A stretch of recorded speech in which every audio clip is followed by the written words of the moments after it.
Lucha-masks.com, in partnership with Mask Republic, give you personal protective masks to keep you lucha strong in the fight versus COVID-19. With world-class luchadors Blue Demon Jr., the Lucha Brothers, LA Park, Ultimo Dragon, Cain Velasquez, Conan, and so much more. Head to lucha-masks.com and you too can become a masked warrior. Lucha-masks.com, powered by Pro Wrestling Revolution. You are listening to the Lucha Central Podcast Network. And now, luchacentral.com presents The Business of the Business.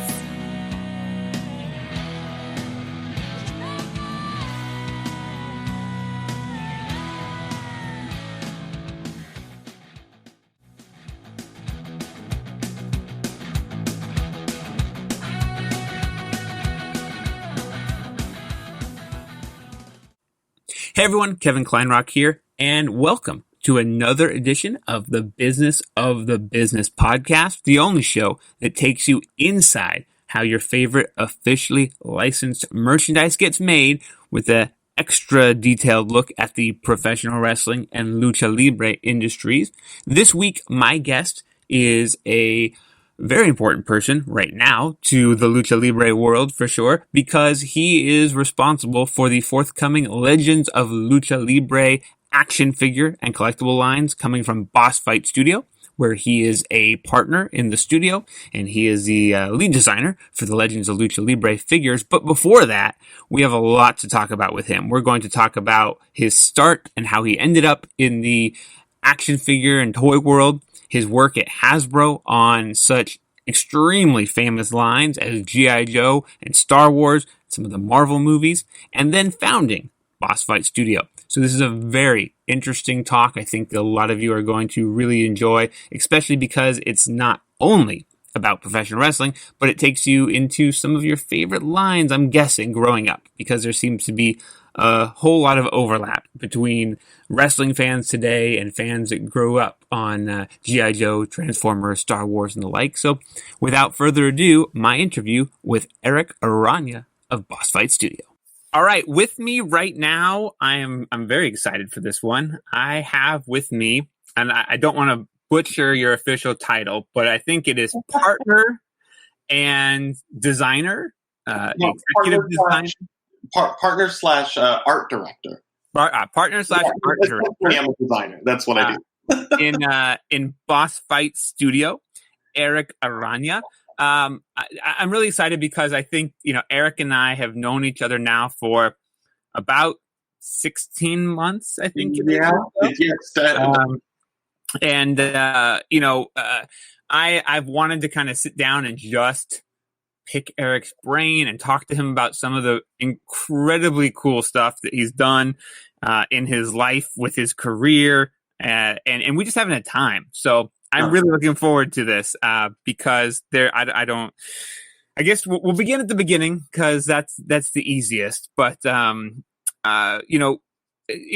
full disclosure, I suppose we could say that Boss Fight Studio is the official action figure and collectibles partner for Mask Republic's Legends of Lucha Libre line. And essentially about a year and a half ago at Toy Fair, New York Toy Fair in February of 2019, one of Mask Republic's licensing agents, Pamela from Firefly, who gets mad that I don't mention her enough on the show, so shout out to Pamela.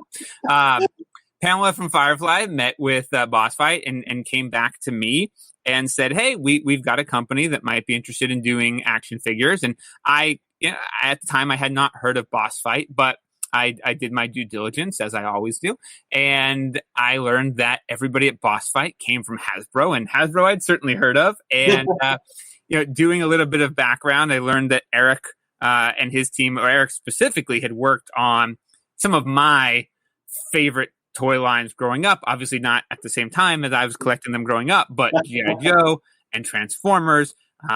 And so this was a no-brainer to me that there was a company with such a great pedigree and a number of former Hasbro employees that went on their own to start their own company to focus on doing toys that they wanted to do the way they wanted to do it.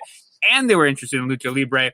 And then we started talking and we immediately hit it off. So, yeah, I just wanted to get that out of the way at first because we absolutely will be talking later about the Legends of Lucha Libre line, maybe even drop, a morsel of news or two. We'll see how that goes. But yeah, so take me kind of back to the beginning, Erik. But before you even got into your job at Hasbro, and maybe even before you started your career, what was it, or where in your life were you where you decided I want to design, create, develop toys and collectibles as my career? Well, I mean, going all the way back to the beginning, first the Earth cooled, and then all the dinosaurs came. But that's one of my favorite jokes from Airplane. I don't know if anyone got that, but so yeah, I was early on in life. I knew I wanted to do something in art, and it toggled around between whether I just wanted to be like a painter, like portraits and all that sort of stuff, or if I wanted to be a comic artist, or and eventually I landed. I went to eventually in my mid-20s, I finally had decided to buckle down and take it serious, and I moved to Savannah, Georgia, and I went to the Savannah College of Art and Design. And I made art, which is essentially it's character design, telling a story with art. So we learned a lot about scripting, and we learned a lot about the visual, how to like draw your eye across the page and back down, and like it was all these things very technical. Like I mean, more technical than you would think a comic book actually is. But then when I got out, I spent the next 4 years ish trying to break into comics. 4 years trying to break into comics. My ultimate goal at the time was I was trying to break in as an inker, but I really wanted to be a writer, and I kind of my wife and I both kept trying, and she was a colorist and illustrator. So we moved to New York, and we would go see the DC editorial staff like once a month after, we would work 40 hours, and then we would crank all night and just keep doing new samples over and over and over again. And then a buddy of mine called me up, and he was like, I need some help doing some G.I. Joe stuff for Hasbro. And he was a friend from college. And so I was like, yeah, I'll help out for sure. And that first group of figures that I designed was kind of under the radar. It was all under his name, but he like paid me, and like kind of like he like subletted some work out to me, type of thing. And then he like told some of the designers and art directors and stuff at Hasbro that these ones were by this guy and stuff. So then I got a call, and I think the first official Hasbro item I designed was a 25th anniversary update to Blowtorch for G.I. Joe. And he was one of my favorites as a kid, so I was like, that was like really exciting. And then I did a couple of Star Wars pieces for a different guy at Hasbro, and then it quickly just snowballed into me. I was doing work all the time, and then Katrina started getting work, and then she was doing work all the time. We kind of left our jobs in New York, and like we just did all this work for Hasbro, and it was mostly G.I. Joe and Star Wars at the time. But G.I. Joe was ramping up for that first movie, and Star Wars was starting to ramp up for the Clone Wars, so there was tons of work to be had. And we made a lot of money that year. It was great. It's funny because on Twitter, I follow the account Classic G.I. Joe. Because before wrestling, I've been working in wrestling since I was 14 years old, but my obsession prior to wrestling, and, buying wrestling stuff was G.I. Joe. And it's great because every day they're tweeting out, classic figures, and they're tweeting out the backs of the cards. And I'm consistently amazed at how many I had as a child. Oh, yeah. And it's funny though, because you see that back in those days, I think they were selling for $2.99 at Toys R Us. And that's how, as a kid, if I made $2 a week for allowance or whatever it was for doing my chores or whatever, then, every other week or something, I could get a new G.I. Joe. And I know that I had all the Cobra. I think I had like every Cobra figure and almost all the Cobra vehicles, including the Pterodome, and a lot of the G.I. Joe figures, but I didn't really collect the G.I. Joe vehicles. But it was just such a great. And I read the comic books and I watched the TV show, and I mean, it was my first collect. I mean, that was the only thing I really collected. I'd have random Transformers here or there, but it was in terms of collection and being a collector. I collected G.I. Joe comics. I collected G.I. Joe action figures, and that was really where my fandom of collecting started. But it's funny though, I think in a way, because it never once crossed my mind that I would want to really like make G.I. Joe for a living. Probably on one hand because I have zero artistic skill.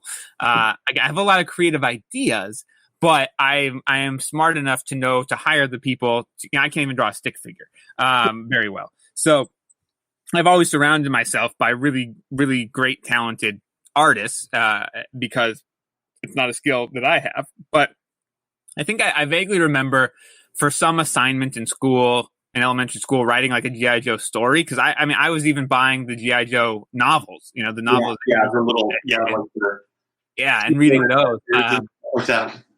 But yeah, I think it's so cool that you were able to work on that line. Now because the focus of this show is really officially licensed merchandise and talking through kind of the process of how that stuff gets made.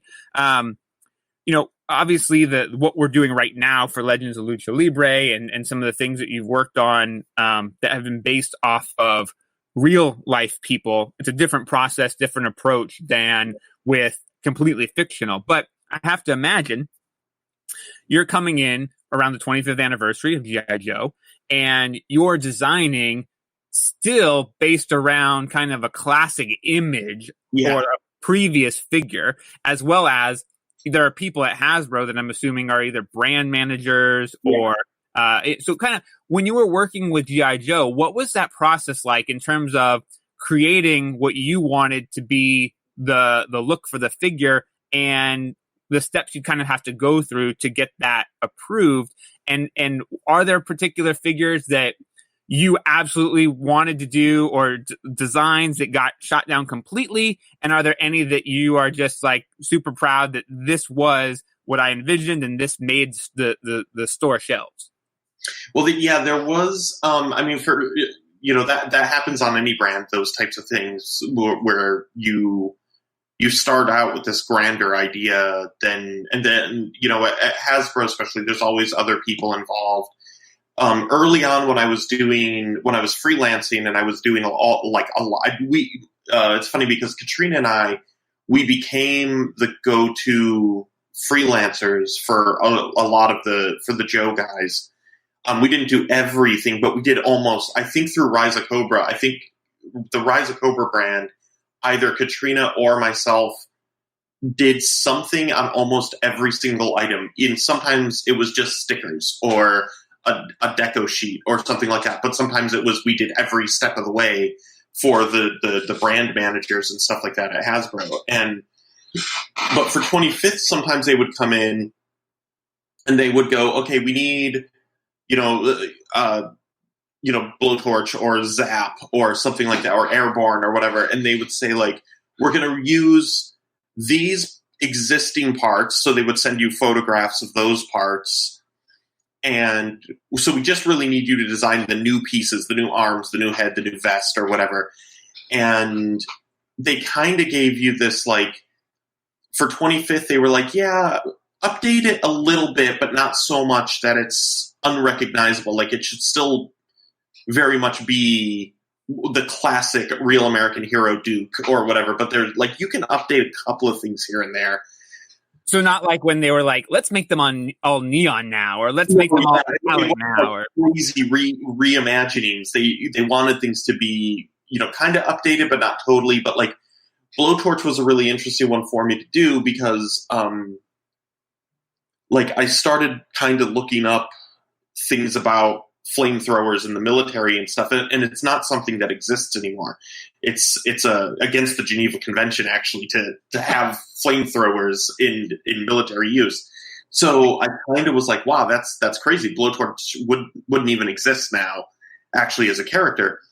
So I wanted to kind of reimagine him a little bit, but not so like he still had to be the flame.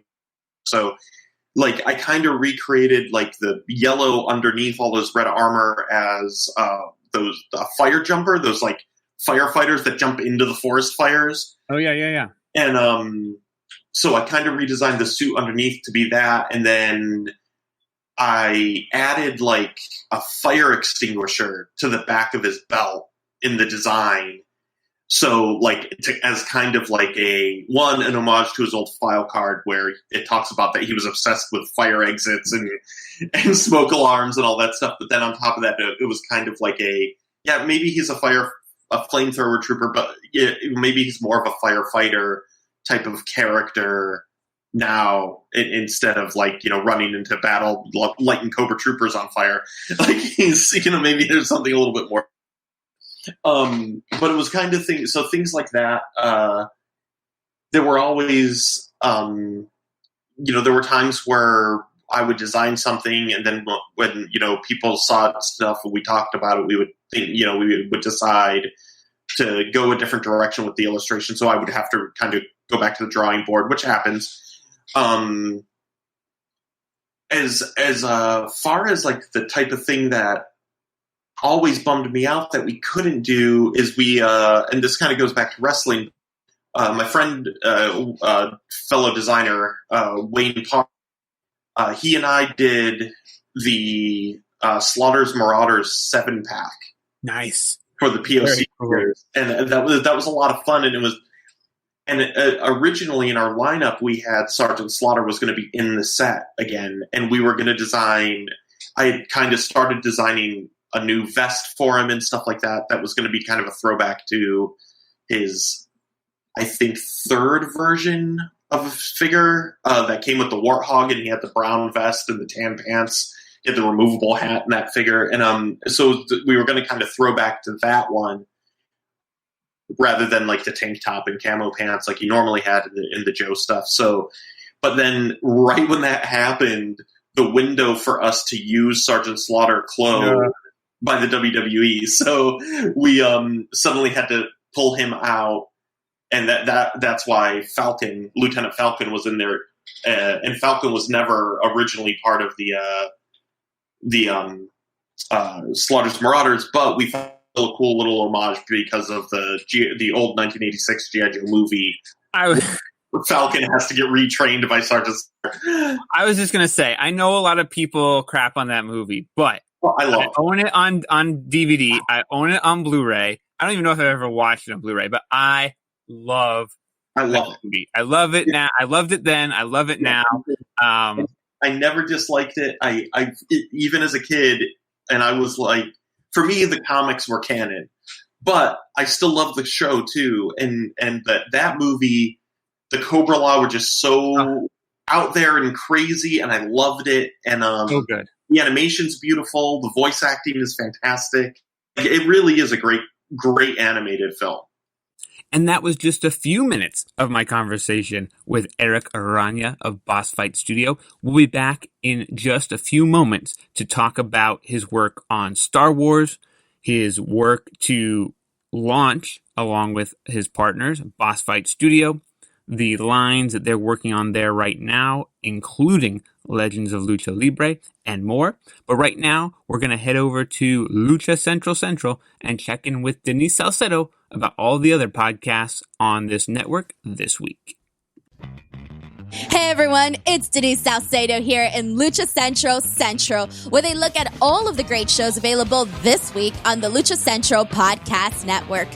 Monday, it's a brand new Lucha Libre Figures and Facts, where Erik and Jeff not only talk about a classic WCW Vampiro action figure from Toy Biz, but they get joined by the superstar himself just days before the debut of his new show on the Al Rey Network, Vampiro Unleashed. Tuesday, Mass, Mats, and Mayhem has part 2 of their interview with Thunder Rosa, and she drops all the goods on being the first Mexican women's champ in NWA, her citizenship, backstage bullies in wrestling, getting out of her Lucha Underground contract, the Women of Wrestling TV series, and more. Also on Tuesday, Wrestle Boss with Fabi Chulo live covering pro wrestling and MMA from 7 to 8:30 p.m. Pacific. This week, Fabi talks wrestling with Lucha Libre Voz promoter DJ Voz ahead of the company's huge upcoming iPay-per-view event. And on the MMA side of things, World Sambo Championships competitor Giovanni Varela stops by the show to talk about representing Honduras in the tournament. Head to WrestleBossLive.com to listen live or download it Wednesday across podcast platforms. Wednesday nights live on Facebook, it's Spanish show La Mesa de los Márgaros, giving you both the news and the chisme from around the lucha world. Plus, this week, owner of one of the world's largest Lucha Libre mask and memorabilia collections, like literally, museums call this guy when they want to do a Lucha Libre exhibit. Christian Cimet joins the show along with general manager of the Perros del Mar brand, Can de Mal, as they talk licensing and merchandising in Mexico. Thursdays, it's straight out of the bodega with Papo Esco, and this week, Vinny Massaro pulls up to the shop for part 2 of his interview, where the trio will talk about his recent international travels to Mexico and Japan, as well as getting the call to train Cain Velasquez for his pro wrestling debut in AAA. On Friday, it's your double dose of Lucha Central Weekly podcast, one in English y el otro en español. Lucha Central Weekly is where you'll find all the top stories of the week, both inside and out of the ring from Mexico and anywhere luchadores are in action across the globe. Find out what's happening in empty arenas across Mexico, including the new Lucha Time Promotions Weekly TV series and how to watch it, as well as lucha action in WWE, NXT, and AEW. Be sure to subscribe and follow all of your favorite Lucha Central Network series on your favorite podcast platforms. And please be sure to give a rating and review to help more fans find the shows that you love. For now, this is Denise Salcedo signing off from Lucha Central. Have a great week. You know, it's funny because for as much of a, I guess nerd and collector nerd as I am, Star Wars was just never really my thing. It wasn't that I know, right? It wasn't that I ever disliked Star Wars. I just never got into it super crazy heavy like a lot of people did. Yeah. Maybe I was just a couple years too young for that. I know that people that are like, just a couple years older than me, who were actually like going to see it in the theaters when it first came out. So maybe that was part of it, but I think I'd get a lot of heat if we didn't talk a little bit about Star Wars on this show. So, and again, I think even as much as G.I. Joe probably had some very strict, protocols and things that you needed to either be mindful of because of the bosses or the fandom. Yeah, I think my guess is that Star Wars was to the next level for all of that. Talk to me a little bit about your experience with Star Wars and, what you kind of developed there and what, both some kind of hit and miss stories of the approval process and getting things made. Star Wars was interesting. And I have, as a kid, I bought Star Wars toys. I had Star Wars toys. I loved Star Wars. But once G.I. Joe came out, I did kind of back off of Star Wars because the figures were just so much more fun to play with and stuff like that. And that said, for a number of years, I used a lot of the Star Wars accessories and play sets and stuff with my Joes as bases and all that stuff. But when I first came into Hasbro, I was on the exclusives team, which is why I did G.I. Joe stuff and Transformer stuff and Beyblade stuff and, Chuck the Talking Truck stuff. Like, I did all these different things because I was on the exclusive. So I did stuff for Target and for Walmart and for, whoever wanted product. And sorry, real quick, just for our listeners, the exclusives, does that mean that the kind of in-house Hasbro brands that only were owned and controlled by Hasbro? No, because it included Star Wars. Got it. And Marvel as well. So I did a lot of Marvel and Star Wars product during that time too. And the Star Wars stuff there, I did some really great, mostly like packs from like video games, and we did a lot of random like Clone Wars stuff where we would take like clone troopers and redeco them as different clone troopers from like one episode. We would do like, here's a DVD pack, it's got the episode and these two clone troopers, like things like that. And that kind of led to me going over to the Star Wars team, where as a temp I was kind of trained by the Star Wars team. And when I went to the Star Wars team, the main guy who was running the vintage collection, he left the brand and went over to a different group at Hasbro. And because I was the collector, they kind of slotted me into that position. So I ended up taking over the entirety of the vintage collection, which was like the Star Wars collection at the time. Wow. So that was really cool. And, there were always ups and downs. I always had a rule where I would call it my white whale. I would pick like one white whale a year, where I would say, no, we have to do this figure, and I would push and fight for it. And but anything else, I would always make my suggestions. But if other people like marketing and stuff, they were like, no, we have to do another Anakin. I'm like, okay, but then there was like the one white whale that I would like argue for. I'd be like, and so like my favorite Star Wars figure that I got to do was Mara Jade. She's one of two of my favorite Star Wars characters, and she's from the novels and from the comics and stuff. She's not even like, she's not in the movies. But she's a great character, and she was my white whale that one year, and I got her in there, and I was really, really excited and happy about it that I got her out.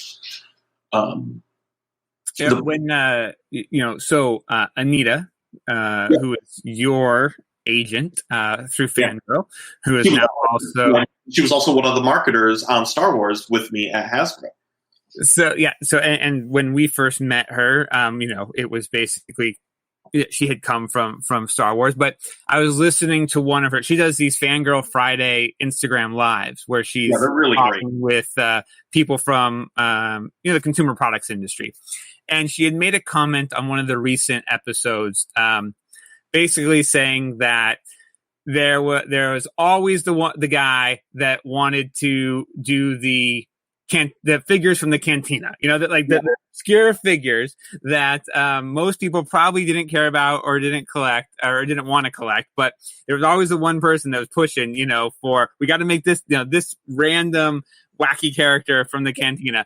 And so it just made me think about, going for those white whales of random obscure figures that there's probably a diehard fan base out there for, but is that going to sell in Target or a Walmart? I always look at it like this. Well, in Star Wars, there's almost no rule for what you can and can't do. Like everybody, like the hardcore fans want everybody all the time. There are always missteps, or there's, you have to choose where you're going to put that figure. If it's a super, super obscure rando character in the background, you probably should put them in an exclusive, or you should put them in a battle pack or something, so you're not running 10,000 pieces of that figure. But in my eyes, everything doesn't have to sell like Darth Vader or Yoda. Like it can. You just have to know where, when to cut production off and say, it's only 5,000 or it's only 6,000 or 10,000. Usually, our lowest figure at Hasbro was 10,000. Well, now, looking at kind of the modern changes in the business, yeah, how do you think something like Hasbro Pulse has changed the ability to release some of these more, not necessarily more obscure pieces, but more hardcore collector pieces? Whether it's because it has a higher price tag, it's a bigger piece that isn't going to, probably find its way to a store shelf. Really,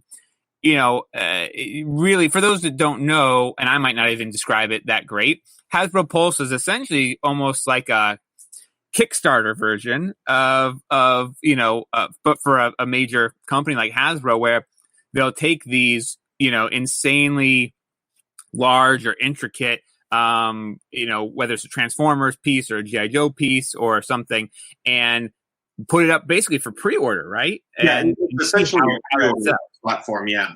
And they say right up at the beginning, look, if we don't sell X amount of these, we're not going to make them. So, they did Jabba's sail barge, which was huge, and they did Unicron, and I think that's a great way. It's a great model for them to do the things and see what the actual demand is out there for it.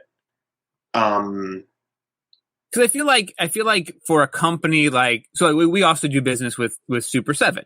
Yeah.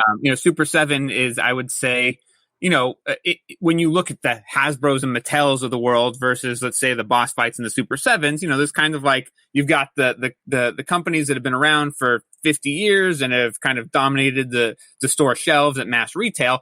And then you've got the companies that are founded by individuals who are like, we cool stuff that we love and that other people we know are going to love. And really the focus is more on direct distribution, mom and pop stores, and not so focused on mass retail. And so, I think traditionally it's been one thing for, Super 7 to do a pre-order on their ginormous Castle Grayskull, set or something. But for a A-level, for lack of a better way of putting it, brand like a Hasbro to get into that crowd-funded space, I think it was a really interesting step, because I think a lot of times a company like that doesn't want to potentially have the egg on their face of, that didn't work, there wasn't enough support. But I thought it was really bold and cool for them to kind of test that out. And it seems to, I don't know myself if any of their Hasbro Pulse things have failed yet or not, but it seems like they get at least really good social media buzz when they release these. I think there was only one that didn't make it, and it was kind of, I was really saddened by it because I thought it was a really cool product. But I just think there wasn't enough of an adult collector base out there for it. And that was the replica puppet Cookie Monster.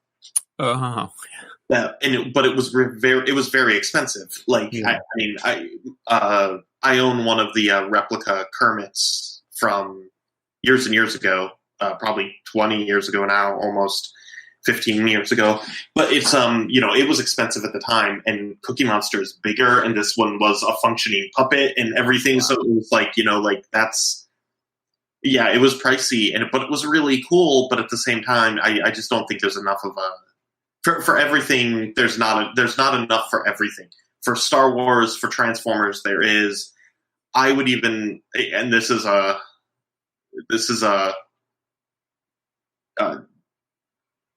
controversial take probably on this, but I think if they put up a G.I. Joe flag, I don't think it would make it. I don't think that there's enough. You're saying the ginormous USS flag, not a wave of the flag. Yeah, the US flag, the aircraft carrier, but because nowadays, even if it was just replica of the original flag, the original flag was only like $150 or $200 or something like that, and nowadays it would be like $700 or $800. Like I could almost guarantee that. Like it's just it's funny because, like I said, I had the Pterodome growing up because I was the Cobra guy. But my best friend growing up, he was the G.I. Joe guy, and I know he had the giant space shuttle. Oh, and I want to say he had the aircraft carrier too, but I don't remember for sure. I knew anybody who had either of those two, and I didn't have them. My best friend had the Pterodrome. I had the G.I. Joe headquarters, the original 84 one in a silver. I think that was the biggest item I had, though. And even as an adult collector, I had a Pterodrome finally at one point about 5 or 6 years ago. But that was the first time I'd had the Pterodrome, and that I love the Pterodrome. That's like one of the. Let me tell you something.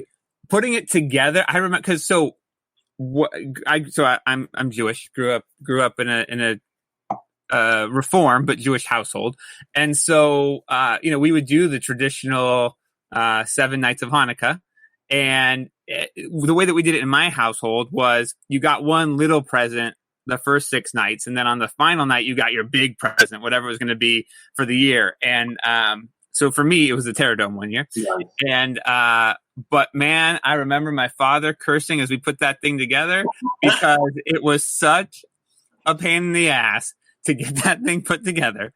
But I did prove him wrong because when he was struggling to put things together, he would often say, "You're going to play with this 3 times, and then you're never going to play with it again." But no, we got a lot of use out of that Pterodome. We got a lot of use out of the big the big black plane. The Night Raven. The Night Raven got a lot of use out of the Dreadnought. The Dreadnought vehicle that was like blue and had the like flap doors kind of that came down. Was it the Thunder Machine? Yeah, the Thunder Machine. Yeah. Yep, the Moray Eel, the water boat got a lot of use in the summer in the pool. So, so other than G.I. Joe and Star Wars, what were some of the other kind of, I guess, highlights of the work that you did at Hasbro? I would say I have a real affection for the stuff I did on the first Captain America and Thor movie product. Like I did some 6-inch Marvel Legends of both Cap and Thor, and those are 2 of my favorite figures that I ever did, are those 2. And I did some really cool Captain America items, like I did an International Heroes set that had a Captain America, and this was comic based, but it came out around during the Captain America movie push. But it had a Captain America, Captain Britain, and a Guardian from Russia. So it was like this, like the packaging was all 3 of them with their flags behind them. Oh, and it was like this International Heroes thing. I was really proud about that. So let's talk about that for a moment, because that's a really good transition from fully fictional IP into fully real life human being IP. Oh yeah. Now you've got a movie character, right? So you've got the traditional Captain America, which was completely fictional, but now you've got the likeness of a real life Hollywood star. Yeah. And what I've noticed in the past is that some toy lines based on movies will be as life accurate of the actor as possible, and then others, it seems like almost they purposely stray away from, maybe they didn't actually have the rights to use the likeness rights, which are a separate thing. Yeah. So walk me through, at least with the characters that you did with Cap and Thor, what that was like. Were you basing this off of the real life actors, and what additional steps, if any, were you having to go through in terms of development and approvals for bringing that? Like what was the actor seeing the figure and giving their blessing, or how did that work? Yeah. I did a number of figures in both 6-inch and 4-inch scale for not just Cap and Thor, but also Iron Man 2. And I did Don Cheadle head. I did a Don Cheadle likeness. I did Robert Downey Jr. likeness, Scarlett Johansson, Samuel L. Jackson, as well as Chris Evans and Chris Hemsworth. And most of them were very fast and very happy. We did go for as close of a likeness as we could. With Cap, it was a little easier because he did have the mask that came down and covered most of his face. We did a second head without his mask on, and he did approve it, and it looked a lot like Chris Evans. But in the end, we couldn't tool it, so we had to pull it out, and for cost reasons. But it was the same for Thor. Thor made it a little easier because in that first movie he wears the helmet through a good chunk of it, so we had the helmet that kind of covered his cheeks. But with RDJ and Don Cheadle and Scarlett Johansson and Samuel L. Jackson, they don't wear anything that covers their face. So, but they were all very cool about it. The only one that we had a lot of back and forth on was Scarlett Johansson, and admittedly, the initial sculpts and stuff just weren't capturing her likeness and her what she actually looks like, and it was difficult. But from what I understand, they had to see them. They physically had to see the sculpts. Like, we had to send them the sculpts for them to see in person and approve and send back to us.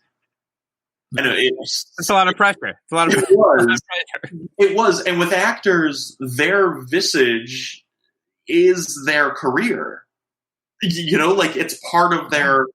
It's a good percentage of what they do. Like, what their image is part of what they promote and everything like that. So it was, and it was something I took really seriously, and I still do on Legends of Lucha Libre. Like, if we're doing a Conan without his mask at some point, I'm going to be really picky about his likeness. Luckily, we have two of the best sculptors in the business at Boss Fight, and they're both killing it. So, if you're listening to this and you haven't visited luchacentral.com, it's time to do it. luchacentral.com is the online home for Lucha Libre, where you can get all of the top news in English and in Spanish. Find the best curated video content and original content not seen anywhere else. Find when Lucha Libre events would be happening in your area. Find photo galleries from top photographers covering Lucha Libre around the world. From weekly polls to annual awards. Seen and read by top executives in all of the major Lucha Libre promotions across the globe. And on top of that, it's free. luchacentral.com, your centralized place for all things Lucha Libre.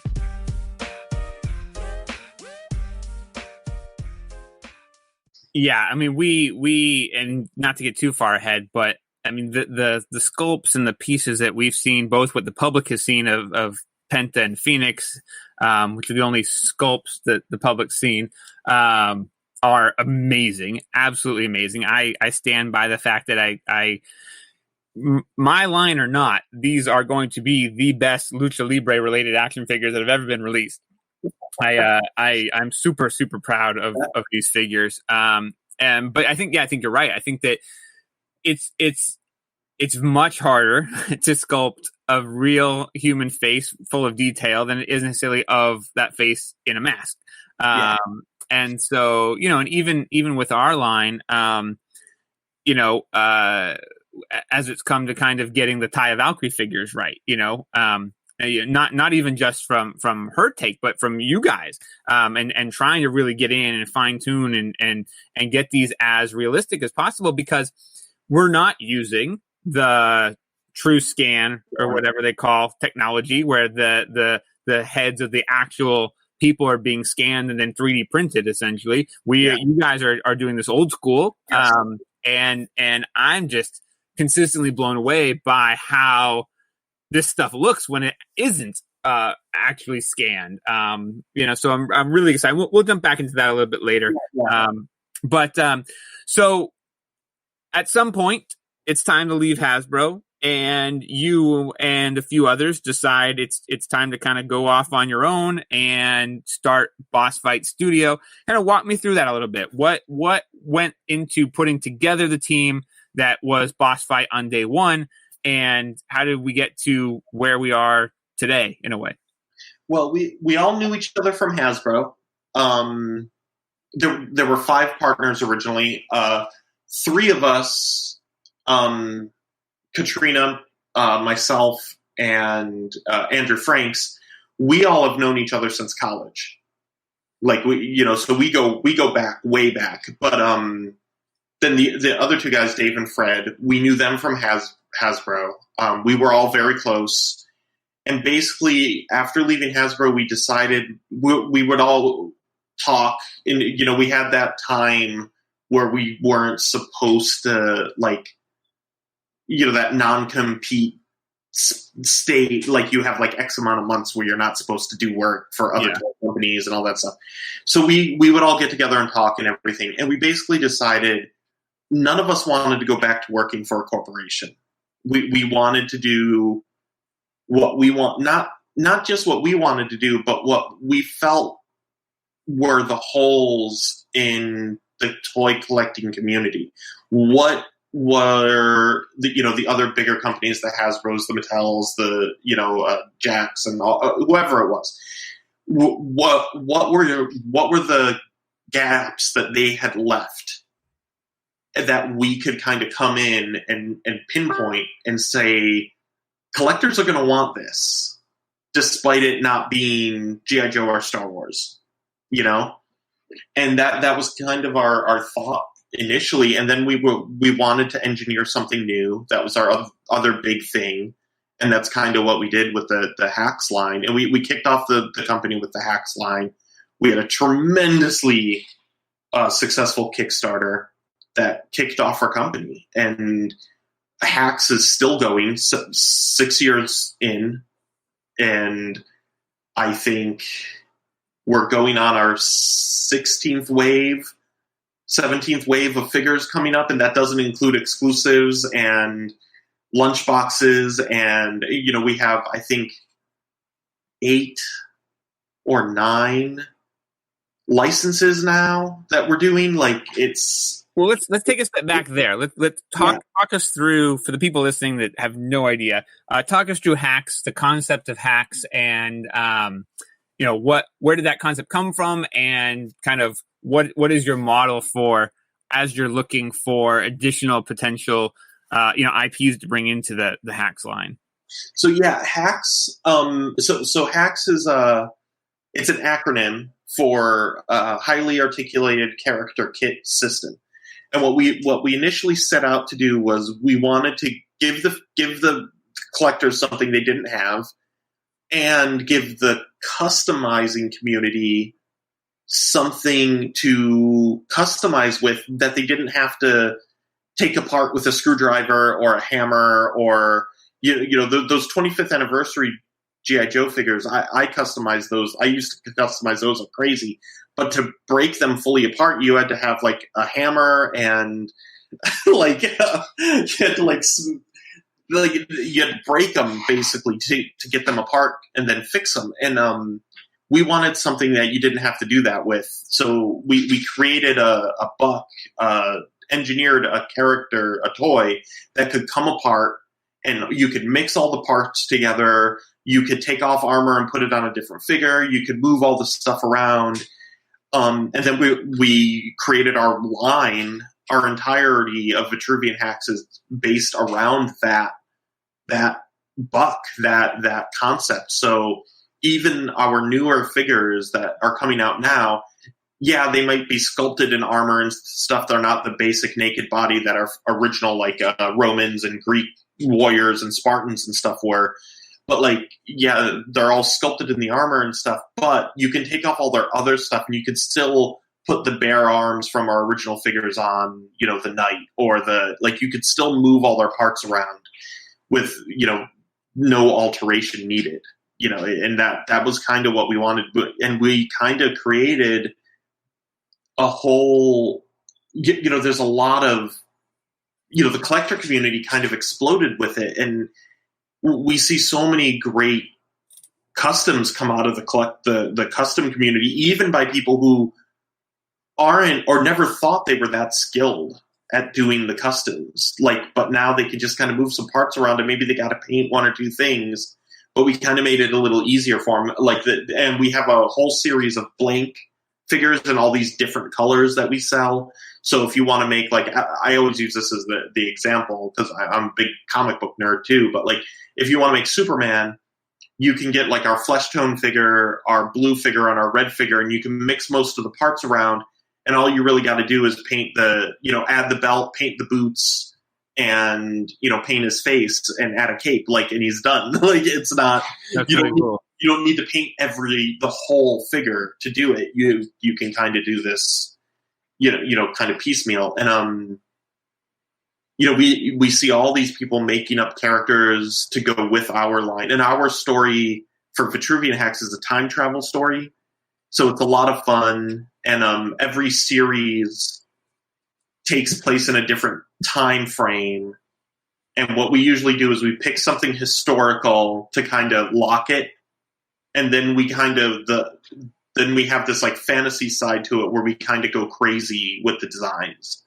So we have this kind of very grounded historical thing, like our Spartans and our Athenians and stuff.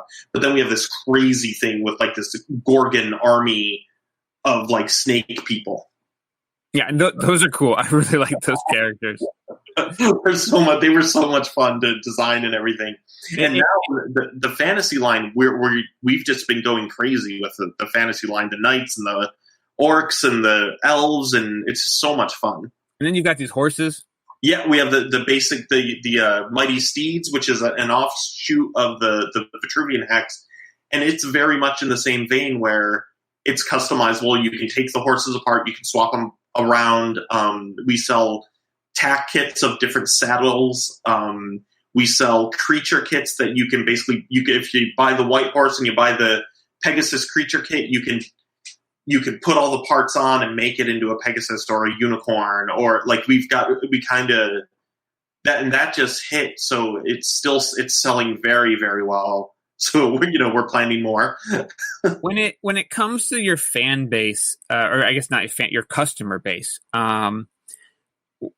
what kind of demographic information do you have? Do you have any idea really the kind of age range and the male versus female type of breakdown? It's mostly mid-20s and up. And we have a huge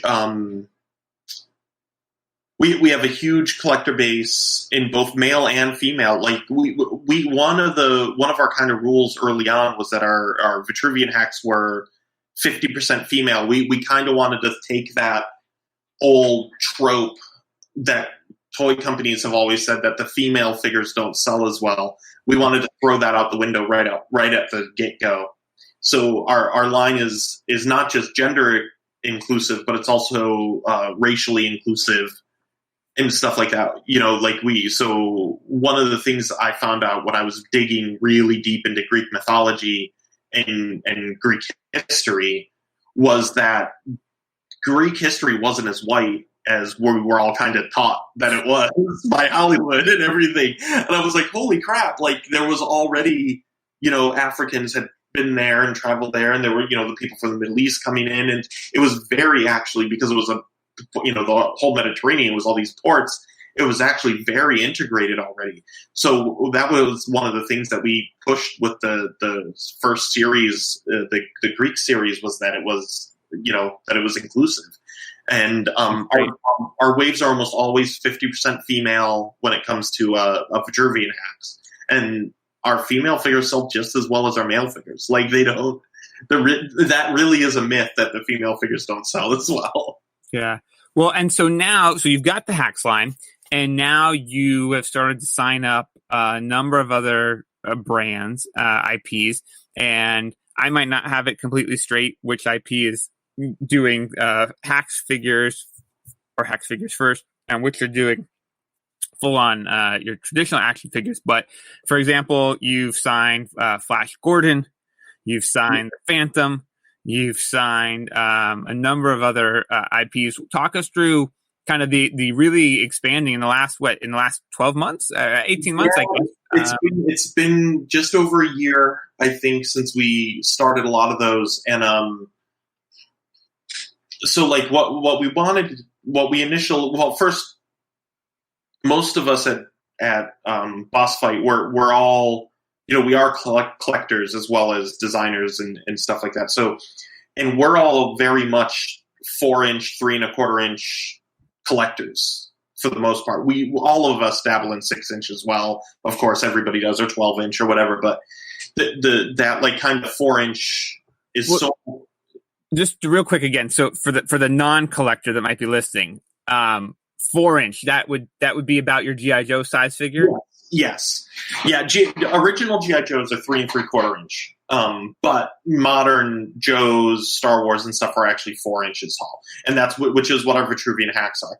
So when we start looking at a line initially, especially a couple of years ago, not so much now, but initially in our head just jumped right to 4-inch, and what can we do? And in some cases, we wanted to basically incorporate it not into the storyline of Vitruvian hacks, but into the style of Vitruvian hacks. So we started this off-brand, this offshoot, this like tangential line called Hero Hacks, which is kind of our catch-all for anything that's licensed that isn't part of Vitruvian hacks, but still is in the same style and system. So our Hero Hacks figures are Flash Gordon, Phantom, Zorro, and Tarzan. They're all interchangeable with our Vitruvian hacks figures. So if you want to put your Flash Gordon with our fighting our Gorgon army, you can, which would be awesome. But then we also have like Bucky O'Hare, which is not on the hack system, but it is, a fully articulated action figure, collectible action figure. And those figures are incredible. And I'm not even, a huge Bucky O'Hare fan. I never owned a single piece of Bucky O'Hare anything, I don't think. But though I would have those figures on my desk. Those are really, really cool figures. They're bright and they're colorful, and the designs are so appealing. A green bunny, space hero. It's awesome. Really. There's fun. We have Sam and Max coming up, and people are going to flip when they get the Sam and Max in their hands. The samples we've gotten from China have been amazing. Let's take a moment then, since you brought up China.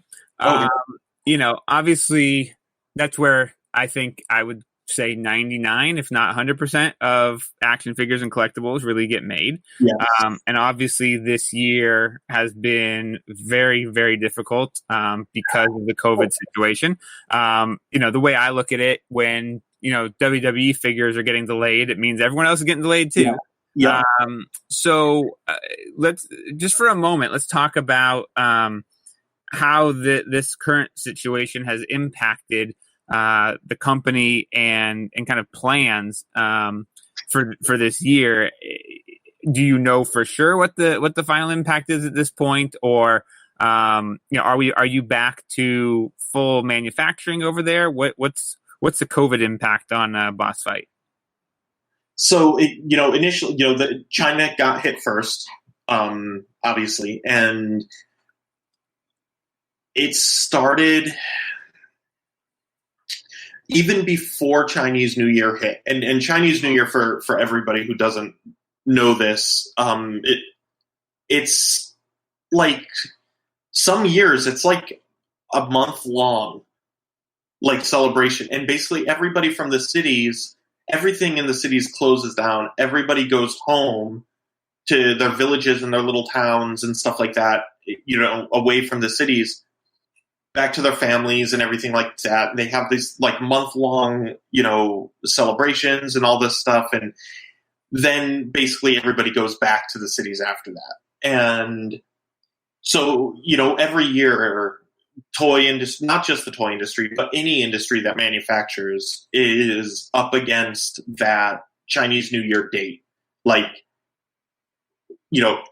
are things going to hit the water and be on the way here before Chinese New Year? Because once Chinese New Year happens, they're not coming. So we all have that. And this year, COVID struck like weeks before Chinese New Year started.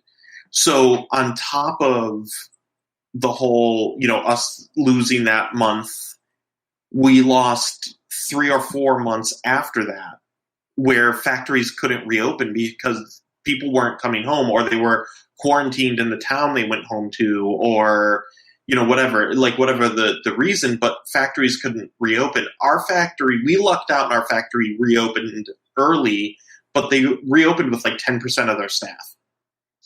And now, even now, 6 months later, they're still only at 50% of their staff. So, and it's not the only, we're not the only factory in that same situation. It's everybody.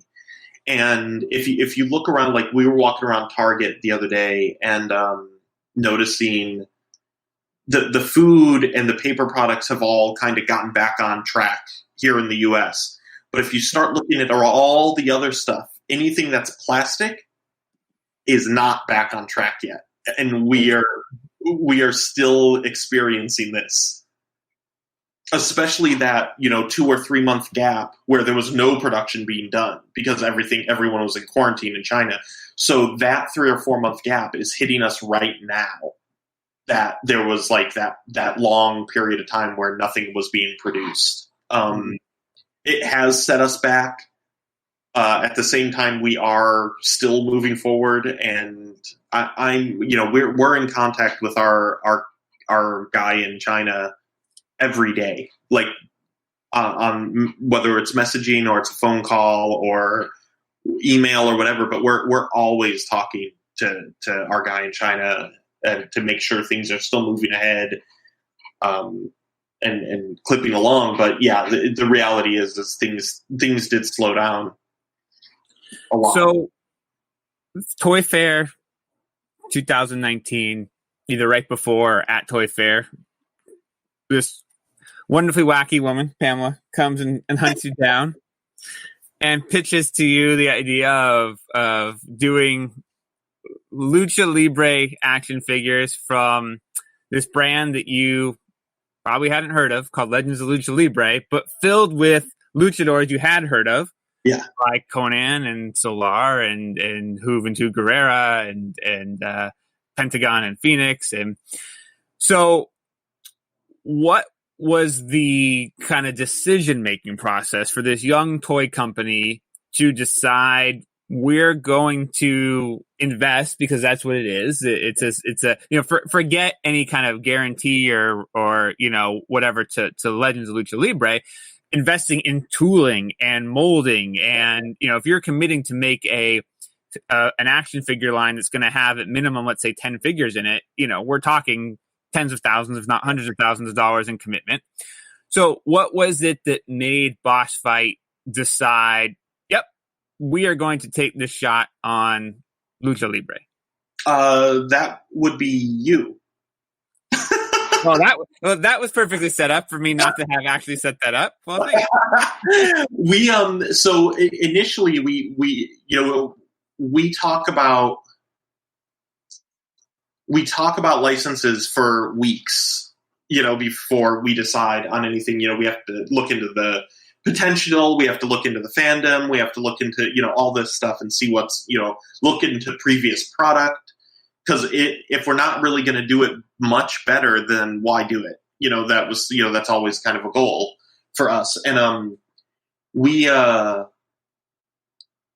very excited, especially Fred and myself were very excited about the prospect of working on the Legends of Lucha Libre line, especially once the names started getting dropped. All these, all this talent is people that we all knew and were huge fans of. And then once Penta and Phoenix, once those names were dropped, we were kind of like, oh, okay, this is something we could really push for, because they're arguably the two most famous or in-demand luchadors today, right now. So that was a big deal because we didn't just want to do like retro, only do old, like not old, but 20 years ago, or characters from the 90s and stuff like that. We wanted to do new, current, and classic and everything. We just kind of want to jump around. And then the prospect of it being our first boss fight's first exploration into the 6-inch scale was another big selling point and push for us, because we've been thinking about trying to do something in the 6-inch scale eventually anyway. So this kind of just pushed us to do it and figure out what our engineering was going to be and how we were going to tackle, articulation and how far can you push and all that stuff. And then, but mostly it wasn't until we had a conversation with you for the first time and your enthusiasm pushed us like past our like initial enthusiasm to really be like, no, we really want to do this, and this is going to be fun. It's going to be creative. It's going to be, just a really, wild ride for us all to kind of get on together and do it. Yeah, and I think, well, thank you first off, and I appreciate taking the chance on us. I think for us that's always one of the kind of the hard selling points, for lack of a better way of putting it, is we are dealing with, for Legends Lucha Libre, and this brand that is based around the legends and icons and current superstars of Lucha Libre. People want to look for the past history and the success or the data, and it doesn't really exist because one, no one's ever really even done a true full demographic study of the Lucha Libre fan. No.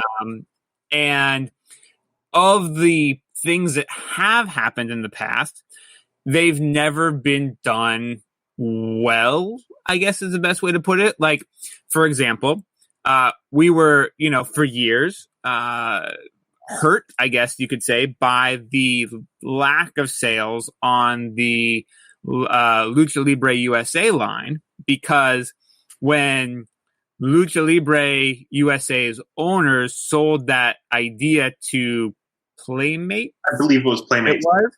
Yeah. They sold it as AAA from Mexico. Lucha Libre AAA is going to be coming to the United States with a brand new television show on MTV. And they even made prototypes that I know there were images out there at some point of like AAA names. Dr. Wagner, I think, was out there, and maybe a Ray. But then they produced this pilot at MTV. They showed it to test audiences. It completely bombed, and MTV said, "We're not doing AAA." And the guy behind it said, "Wait, give me another shot. Let me build my own brand for you called Lucha Libre USA." And MTV said, "Okay, cool. We'll do that. We'll put it on MTV 2 and 3, which was the Trace, which was the Spanish one." And so then those toys ended up being put out by Playmates. And for the most part, other than Tinieblas Jr., they were not known luchadors. They were either, ones that were completely made up for the show, or they were kind of C-list from Mexico luchadors. And it's kind of like, I think, with the Impact Wrestling or the TNA line a lot, where TNA action figures went into stores.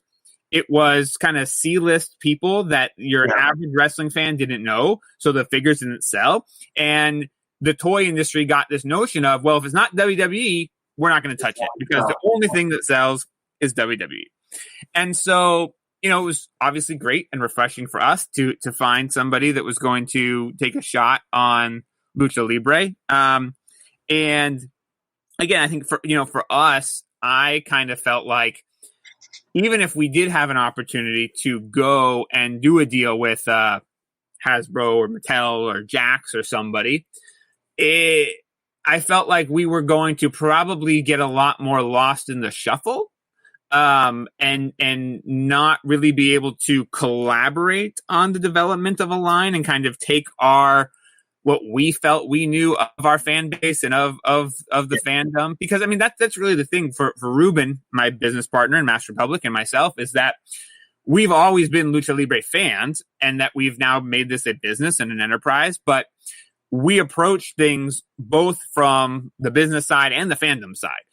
We know what we would want as fans. We know that, it's not always the same thing. Ruben and I have very, very different tastes sometimes in terms of what we would like, or what we think is gonna do well, for not just for action figures, but in terms of products in general. And so, balancing that out, and then with the creativity from you guys, I think has been so exciting and so welcome.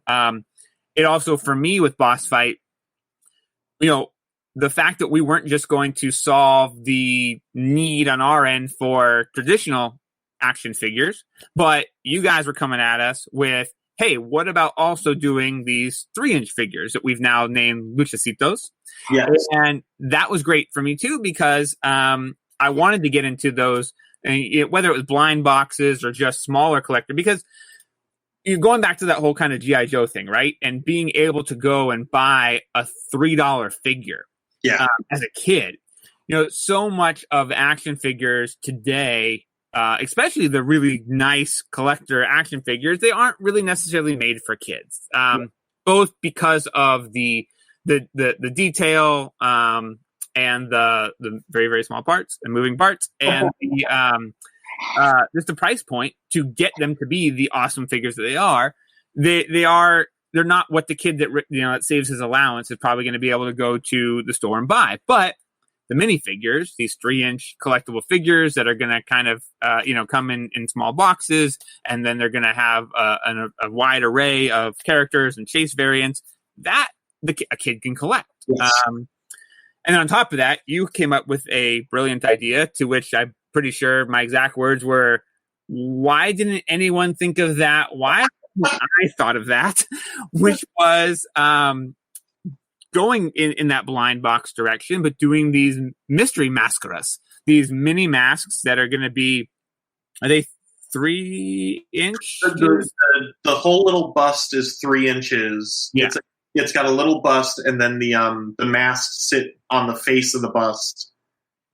And the whole thing is about 3 inches tall. Yeah, and they're literally just miniature replicas of the luchador masks. But I mean, to me, that I cannot wait for those to come out, because I'm excited about them. One of the things that I always thought about, and we have another IP that we're developing, another podcast for another time, but I always looked at the little homies characters that were able to buy in the vending machines. Super easy, super fun to collect, but super not for kids. Kids collected them because you went to the mall and there they were in the little, put your 50 cents in and spin the dial and you got your little homies figure.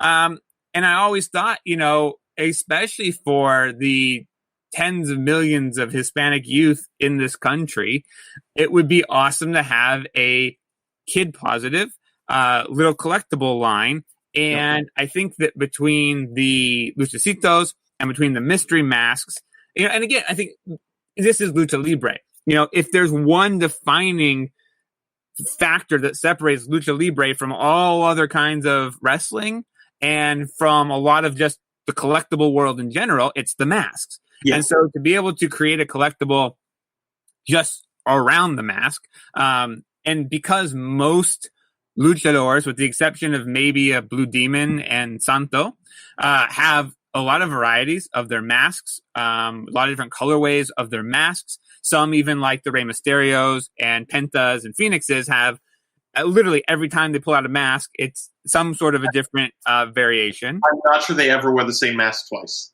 Yeah. And the thing, even with Penta, where he's got like his red look or he's got his yellow or gold look, there's still really fine details that are different. It might be the symbol in the middle of his forehead is slightly different. It might be that the design of the flaps that come down from his mask. And sometimes you're not even going to notice that unless you're literally looking up close at the fabric. So sometimes it's the different fabric. Sometimes it's like got that like snakeskin feel. Sometimes it's sequined. Sometimes it's always so different. Yeah, and so being able to create a collectible around that, I'm so excited for that.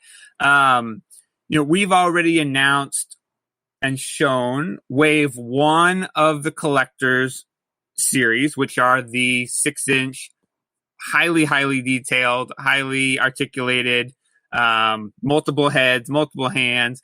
So for Penta and Phoenix, which are going to be wave 1, those are up for pre-order now at the Boss Fight website, bossfightshop.com, and at major online toy stores like Big Bad Toy Store and Megalopolis. So those have been announced. We've already announced wave 2 is going to be Conan and Lady Maravilla. Again, in terms of our commitment, as well as Boss Fights, that with our line, we won't be able to do 50-50 male and female, but we have a very strong commitment to, bringing out a number of luchadoras as part of the line as well. We've announced wave 3 of the collector series is Tinieblas Jr. and Laredo Kid. We've announced wave 1 of our Fanatico series, which is the kind of lower priced, what's more akin to your basic Mattel type action figure or Hasbro action figure. Yeah, same scale and detail, just less articulation. And for wave 1, we're going to have Penta, Phoenix, Juventud Guerrera, and Taya Valkyrie. We haven't announced wave 2 yet, right? Only one we've announced. Is this going to show? This will run after. Yep. Yeah. So the only one we've announced from wave 2 is classic Vampiro. So announcement here that the Vampiro Canadiense, or known to most as just Vampiro, has joined the line as well. So he will be in the Wave 2 Fanaticos. We've got 3 other Wave 2 Fanaticos that we'll be announcing shortly. Maybe this summer when we do our Expo Lucha live stream, since the actual Expo Lucha had to be postponed until next year. We've also announced wave 1 of the Mini Mascaras and of the Luchacitos, and you can find all of that information on Master Public's Instagram and Legends Lucha Libre's Instagram and social media. And maybe we'll even put it up some links in the description of the show right here. And we're continuing to develop a number of other lines. One of the other things real quick before we leave is I wanted to talk about your wife's line and the I Am Brilliance line that you guys are doing at Boss Fight. Not even as it relates to our figures at first, but what was the thought process, the inspiration for adding this I Am Brilliance line to Boss Fight's figure collection? Yeah. So Katrina is one of the partners and art directors as well at Boss Fight, and she's been wanting to do this kind of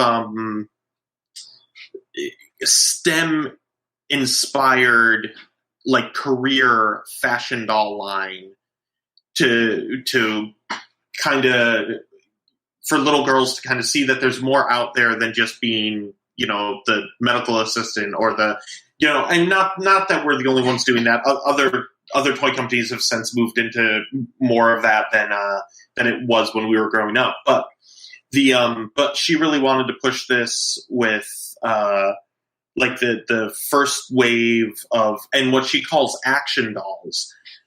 They still have all the kind of standard trappings of a fashion doll, the fabric clothing, the nice fabric clothing, the brushable rooted hair and the pretty faces, and they're kind of stylized, but also that they're more articulated than like a Barbie. They're not like super articulated, but she wanted to make sure that they could, like, if we made a bicycle for them, they could actually sit on the bicycle properly, type of thing. But yeah, we've got characters like ornithologists. We have climate scientists, and things like that. And then also in the line, we will have 2 luchadoras in Taya Valkyrie and Lady Maravilla, as they will join the line as well with full fabric clothing. Stylized. Taya Valkyrie will be coming with Prince Presley as an accessory. So that's It's very fun, and it's been really cool to see that develop in the office next to me, because I'm too busy to develop that as well. But I just think that's so cool because one, the fact that there is this line coming out that focuses on what we can call non-traditional careers for women, but that being a luchadora is considered a real enough career to be part of this line. I think that says a lot, and that's very cool. Because I think to the outside world, a lot of times anything wrestling related is just dismissed as its own kind of genre. People don't stop and think and go, this is like one part athlete, one part stunt person, one part actress, one part, and it takes all these skills and all these, all these skill sets to be a luchadora. And, whether they realize it or not, there's a fair amount of math and science involved in trying to figure out if that moonsault you're going to hit there was a clip of Taya going around, on Twitter just I think 2 days ago of her doing a moonsault, for those who don't know, which is basically a big giant backflip off the top of this huge steel cage. Yeah. And, so it's super, and I think especially you've got basically, two different really cool stories of these luchadoras. You've got one who from Mexico, born and raised, started training as a luchadora at a young age. And then you've got the other in Taya, who was a fitness model in Canada, competitor in Canada, and decided to train in wrestling, and even had a WWE developmental deal before they had their own kind of territory, and then ended up being invited down to Mexico for a couple shows and stayed and basically for years, and became arguably the biggest luchadora in Mexico for a period, and has learned Spanish and has embraced the culture, and is really respected. And for a foreign woman to be really respected by the lucha libre, not just fan base, but the other luchadoras is not very common. And so, her career path, while non-traditional, certainly deserves to be celebrated. So very excited that that's going to be coming out at some point, depending on the release schedule now. But so just to kind of bring it back together and talk about the kind of process here. For the Legends of Lucha Libre figures, the way that we work this is that Erik and his team will present designs. They'll send them to myself and Ruben. We'll look at them. We'll give our initial feedback. Normally, it's nothing other than this is really cool. But if we notice something that we think should be changed, either in outfit or look or anything, before we present it to the luchadors, then we'll have them make those changes. Then we will present it to the talent, and they will give their feedback. Thus far, we're hitting a perfect, 100% with easy approvals, and everybody being super excited and happy. I think at Expo Lucha last summer in San Diego, when we were able to show Phoenix his figure, we have some great video footage of it online. His jaw literally, dropped, and he was like a kid, seeing, Star Wars collectible for the very first time. And, I think people being reaction. What was that? To see that reaction in person was amazing. It was like so exciting. Yeah, and I think that, for the other wrestlers too, for the Tinieblas and Taya and the others who were either with us already but hadn't seen their figures, or were thinking about, becoming part of our Legends of Lucha Libre line, I think that really, showed them that this is a plus product that's going to be coming out. And the fans that saw it there certainly had a tremendous reaction as well. And, so it's been a really, really smooth process, thankfully, at this point. When we have hiccups in our process, it's usually just because of, Sometimes it takes a while to chase down people that are busy. Sometimes it takes a while to, it's usually not, once the deals are done, it becomes relatively easy. And I think that it's going to be just the wrestling collectibles. We're in a really cool time for wrestling collectibles. Coming up on this show, I'm also going to be talking to the, owner and, founder of Super 7, Brian Flynn, who did the first Legends of Lucha Libre collectibles with our reaction figures and our muscles, but now is doing the New Japan Pro Wrestling line. We're going to be talking with Jeremy from Wicked Cool Toys, who's doing the AEW line. We may talk to some people from Mattel and the WWE line, and because, like you mentioned, that doing these on the 6-inch scale, all these lines are 6 inches or very close.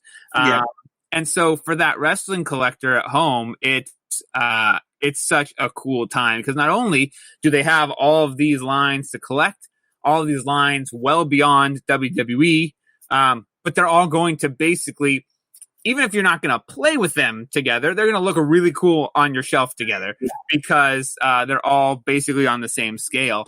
And I think 2021 is going to be quite the year for wrestling collectibles. They might have to come out with a Beckett guide to wrestling collectibles. I'm shocked there's not one already that's out there. There's a WWE one that not just figures. I think I just saw. Or it's either out or it's coming out, but there is basically a guide to WWE collectibles. I think it's going to be time. All these companies are blowing the industry wide open. Star Wars has rebelscum.com and G.I. Joe has yojo.com. We really need somebody to jump on and do a wrestling lucha version of that. Thing that has everything. Well, there's a friend of mine and friend of the show, Roy Lucer, who's certainly the expert in the 94 Kayleen AAA action figures, but really probably in all of the classic Lucha Libre figures. Maybe I can convince him to get that put together or something. Might be another cool resource for luchacentral.com to have the wrestling Lucha collectible price guide or something. So we'll talk about that. But Erik, I want to thank you so much for joining me today, walking me a little bit through your personal journey and some of the processes that go into making these, whether it's official figures or officially licensed figures. Let people know where they can find Boss Fight, where they can find you, so they can follow up more on your journey and the Boss Fight journey. Yeah. First off, thank you everybody for listening. Thank you, Kevin, for having me. And I just want to say that the collaboration with you and Mass Republic has been amazing, and I really love the feedback. I love our back and forth. I love when you and I are just brainstorming in Messenger, trying to kind of figure out what accessories or what masks, or sending each other back and forth pictures of costumes. And we didn't even touch on the accessories. We have accessory packs coming out as well. Some of the coolest accessories that I don't think have ever been made, certainly not in the United States, for action figures, wrestling action figures, from a sickle that was reminiscent of what Mr. Pogo would use in Japan, to strands of barbed wire. There have been barbed wire like pieces that have come out over the years. I think this is slightly different than anything that's been out before. Plus, your traditionals that you need from tables that break away, and I believe this table breaks away slightly differently than any other breakaway table. What was that? The table breaks away into 3 parts, and it's really nice. And of course, you got your steel chair and your microphones, and again, the dog collar chain has gotten a lot of love. We tried to do things that had either a place in Lucha Libre, like for example, even though we don't really see dog collar chain matches very much in wrestling in the United States anymore, every now and then you'll still get them in Mexico, where they call them bull terrier matches. But so we've got the 2 collars and the chain. It's going to be part of one of those sets. And because all of the figures coming out now are on the same scale. You'll be able to use these with your WWE figures or your New Japan figures or your AEW figures. So, really, really cool. At Boss Fight Shop right now, you can pre-order the Phoenix figure, the Penta figure, and the 2 accessory sets. So there's that. Sorry, get back to your where to find you and everyone. Definitely you can find us. We're Boss Fight Studio on Instagram, Twitter, Facebook. I'm just Erik Aranya on Twitter and Facebook. I am not personally on Instagram. I probably should be, but I'm not. And bossfightshop.com is our web store, and you can get all of our products through there, including Legends of Lucha Libre, Bucky O'Hare. We have the Little Prince coming up, which is on pre-order now, the first figures. And we also have coming up in August, is going to be Hero Hacks month. So every week there will be a new segment of Hero Hacks going up for pre-order. And so, that's thank you, everybody. And I hope to see your names on our shipping lists. Thanks again, everyone, for joining me on another edition of Business of the Business. Be sure to go and check out our archives for all the episodes that we've recorded, taking you inside the world of officially licensed merchandise and how it gets made. And if you haven't heard the news, I am increasing the output of this series for the time being from monthly to bi-weekly. So grab your favorite podcast platform, hit that subscribe button, and go ahead and get every episode downloaded as soon as it comes out every other week. Plus, if you'd be so kind, leave us a rating and a review. Help more listeners and fans find the content because you've rated it and reviewed it. And with that, be sure to check out luchacentral.com every day for Lucha Libre news, views, videos, and more. And be sure to check out all the other shows on the Lucha Central Podcast Network. You can find them all on your favorite podcast platforms and at luchacentral.com. BossFightStudio.com has all the figures we talked about today from Legends of Lucha Libre, with more coming soon. And be sure to check out Erik's own podcast, Lucha Libre Figures and Facts, this week as he sits down with a Vampiro, and they also reveal the next figure added to the Legends of Lucha Libre line. All that and more, and I'll see you in 2 weeks.